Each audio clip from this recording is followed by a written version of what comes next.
un moment, il faut aller au-delà de son ego. À un moment, il faut dire, je me regarde dans le miroir, je pense que pour sauver la maison, c'est mieux de travailler avec tel. Et quand on fait ça, ça s'appelle grandeur, ça ne s'appelle pas manque de fond.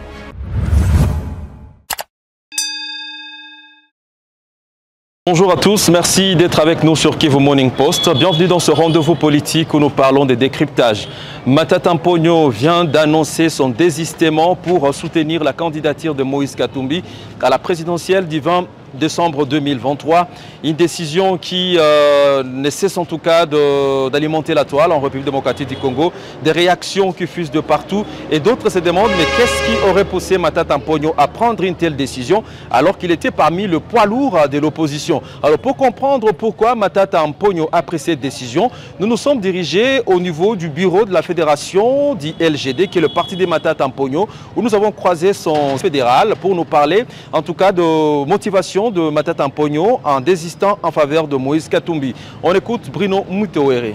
La déclaration du sénateur Matata n'est pas venue et descendue par surprise parce que depuis très longtemps, vous savez, il y avait déjà des pourparlers dans l'opposition. Toute l'opposition était déjà réunie en train de parler, en fait de voir si on pouvait trouver la candidature commune de l'opposition pour renverser la tendance du régime actuel qui à tout prix veut torpiller la démocratie congolaise en volant les élections et c'est maintenant au pouvoir. Et donc là, il fallait qu'il y ait, n'est-ce pas, des pourparlers dans l'opposition, en fait, des barrer route à cette mauvaise manœuvre. Et voilà, il y a des résultats qui sont d'ailleurs encourageants, différemment de 2018. Aujourd'hui, à la contre de toute entente, l'opposition est en train de parler en même langage et c'est là que vous avez vu, n'est-ce pas, le sénateur Matata Mponyo, qui est la plus grande et qui était la plus grande force de cette opposition, dire, dépasser sa grandeur, dépasser sa personnalité, sa personne physique ou même sa vision personnelle et son ambition et pouvoir soutenir, n'est-ce pas, la démocratie, soutenir le progrès, soutenir une vision qui va amener les Congolais à renouer avec son destin de grandeur. Lorsque dans votre camp, vous recevez quelqu'un comme Matata Mponyo, ça doit quand même faire du bien. Et c'est ce qui est aujourd'hui remarqué au niveau de Ensemble pour la République, qui est cette plateforme qui soutient les actions de Moïse Katumbi. Espoir Ngaloukié, qui est l'un des cadres de ces partis, estime que le moment est bien choisi pour l'émergence et le développement de la République démocratique du Congo. Le fait que le président Matata Mponyo a retiré sa candidature afin de se rallier à la candidature de Moïse Katumbi, c'est une très bonne nouvelle pour le peuple congolais en général. C'est aussi une excellente nouvelle pour toute l'opposition en particulier, et plus particulièrement pour Ensemble pour la République, parce que nous avons toujours milité sur la fédération de nos différentes forces, que ce soit au niveau national, même au niveau provincial et sur toute l'étendue du territoire national. Et le fait que Matata Mponyo a décidé de soutenir la candidature de Moïse Katumbi, c'est un message très fort de l'unité, de solidarité, et ça prouve que c'est un grand leader. Parce que le grand leader, c'est celui qui sait s'oublier pour mettre le pays en avant. Le grand leader, c'est celui qui sait se dire « moi je mets l'intérêt collectif en avant », c'est celui qui sait connaître les forces des autres. Parce que si on ne connaît pas les forces des autres, c'est difficile que les autres connaissent aussi les forces que nous avons. Et Matata Mponyo a reconnu le fait que Moïse Katumbi a fait l'unanimité pour qu'il soit le candidat commun de l'opposition.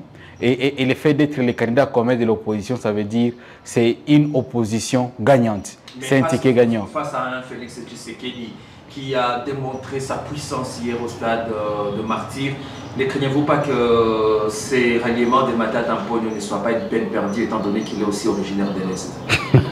En fait, il n'y a que des ignorants qui peuvent penser que Tshisekedi a montré sa puissance dans les stades de Martyr, d'autant plus que c'était les gens payés. On a tous vu les images des personnes qui étaient payées pour être là.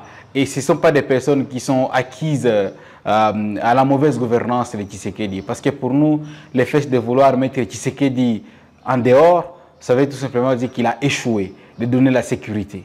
Il a échoué de stabiliser les taux d'échange. Il a échoué de construire les infrastructures de base. Il a échoué de construire les routes. Il a échoué de fédérer l'ensemble de la population congolaise. Il a brillé beaucoup plus dans les détournements. Il a échoué de donner la sécurité. Il a échoué de promouvoir l'indépendance de la justice et même l'indépendance de la presse.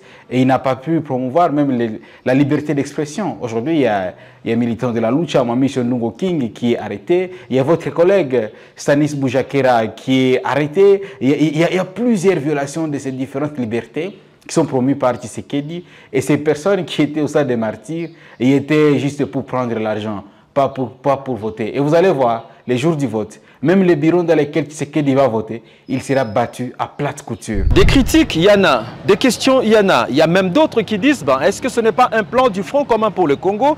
Là, je parlais de l'ancienne plateforme politique qui soutenait les actions de Joseph Kabila. Nombreux voient dans ces ralliements entre Moïse Katumbi et Matata Mponyo un plan qui vise à déstabiliser le pouvoir en place, qui est le pouvoir de Félix Tshisekedi.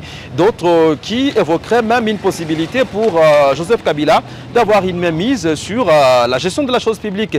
Mais est-ce que cette chose est vue de la même manière du côté du LGD? Là, je vais rencontrer l'un des membres fondateurs du LGD qui est Johnson Isharabutaragaza, qui va devoir nous donner un peu plus de lumière par rapport à cette question. Et je rappelle ici qu'il ne s'agit pas d'une réapparition parce que, comme vous le savez, le sénateur Matata avait déjà quitté le FCC pendant très longtemps. Il avait déjà quitté le PPRD. Et nous avons décidé dans la communion de mettre en place un parti politique qu'on appelle aujourd'hui LGD. Et tout ce que je vais parler, ça concerne LGD. Ce qui a existé avant LGD, je pense que ça ne nous concerne pas directement parce que nous avons vu le jour à la date dont nous vous avons communiqué ici. Mais si les hommes d'État se mettent pour dire parlons cette fois-ci du Congo, il n'est pas question de penser qu'on le fait seulement pour les intérêts d'un individu. Et puis quand on parle du Congo, ce n'est pas un dialogue ou un discours qui va dans l'air. C'est un discours orienté sur un programme clair de projet de société. Comme je vous ai dit, ils sont parmi les rares sur les 26 candidats présidents de la République qui avaient déjà proposé un programme de société à la nation. Et ils ont examiné minutieusement pendant 5 jours le programme des uns des autres et la faisabilité. Et ils ont dit cette fois-ci, mettons nos intelligences ensemble. Et l'exercice que Katumbi, Matata ont fait, c'est ce qu'on appelle la mise en commun des intelligences sociales. Ça n'a rien d'une quelconque réapparition d'un monstre qu'on ignore, son tenant et son aboutissant. Donc pour moi, une occasion de demander à ceux qui pensent à ça, de s'apaiser. Le Congo est à mesure de s'élever. Le Congo est à mesure de réécrire autrement son histoire. C'est à travers également de grands hommes, avec de grands esprits. Et c'est ce que nous sommes en train de vivre aujourd'hui. Qu'est-ce que nous demandons à tous ceux qui croyaient à Matata et qui voulaient aller voter pour lui le 20 décembre? C'est ce que le président Matata lui-même a dit. Vous croyez à moi, je crois également en vous. Mais maintenant, la dimension de la nation, ce que nous avons été d'accord sur un programme que nous allons exécuter ensemble. Ce que Katumbi, Matata, ils seront ensemble pour la mise en œuvre de toutes les idées dont Matata a proposé au pays et dont les personnes qui croyaient en lui, ils ne se tromperont pas s'ils arrivaient maintenant à croire aujourd'hui à Moïse Katumbi, qui est maintenant le candidat président de la République, qui a le soutien du sénateur Matata, du LGD et tous ses membres. Donc par ricochet, tous ceux qui croyaient à Matata doivent maintenant, sans tergiversation, considérer que Matata n'est pas perdu en l'air. Il est toujours là et il va travailler avec le candidat président Katumbi Tchapwe. C'est la fin de votre numéro décryptage, mesdames, mesdemoiselles et messieurs. Merci à tous d'avoir été sur Kivu Morning Post. Je vous retrouve très prochainement tout en vous sollicitant, mesdames, messieurs, en demandant bien sûr votre bienveillance à pouvoir juste liker cette chaîne et pourquoi ne pas laisser juste un commentaire.